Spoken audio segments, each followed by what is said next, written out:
Yahoo Finance is an effective tool to research and explore all different types of equities and investments. Many research stocks and bonds on Yahoo Finance, but they can also provide plenty of rich information about cryptocurrencies, especially Bitcoin. Welcome to Money Kingpins. Today we'll be discussing the variety of information you can analyze about Bitcoin on Yahoo Finance. First off, the Yahoo Finance platform curates external content and places them on the front page of the Bitcoin tab. This will be listed under the summary section of the website. This includes great articles relating to Bitcoin from a number of sources. Combing through this section allows you to see a number of different perspectives on Bitcoin, which creates an objective picture of the cryptocurrency market. Next, over from the summary section, you should see a fairly standard chart section. This offers an elementary classic style pricing chart of Bitcoin, which has a number of different date ranges, going all the way to a max date range chart, which shows the complete price changes throughout the entire history of Bitcoin. Many other platforms, like Google's Finance platform and Robinhood, do not show max date range data, so be sure to use that tool wisely.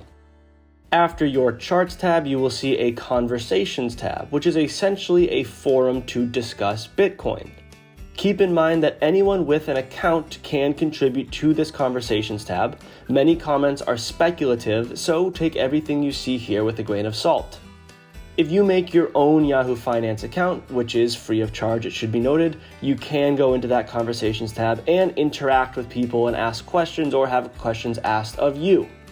Next over, you can see the historical data of Bitcoin, which is where Yahoo Finance really sets itself apart from other finance reporting platforms. When you click on this tab, you'll see the following data for every single day Bitcoin has been traded: open price, high price, low price, close price, adjusted close price, and total volume. While this is a lot of information to digest, Yahoo Finance gives you the option to change the frequency and date range of this reporting, and you can export your data to CSV files. Those CSV files can be loaded up into Microsoft Excel or MacBook Numbers and analyzed further. So that's how you can navigate around Yahoo Finance to effectively research and analyze Bitcoin. We hope you learned something from this video, and if you did, leave a comment down below. Thanks for watching this video to the end. Please subscribe to the channel and explore our other videos for more great content to help you create generational wealth.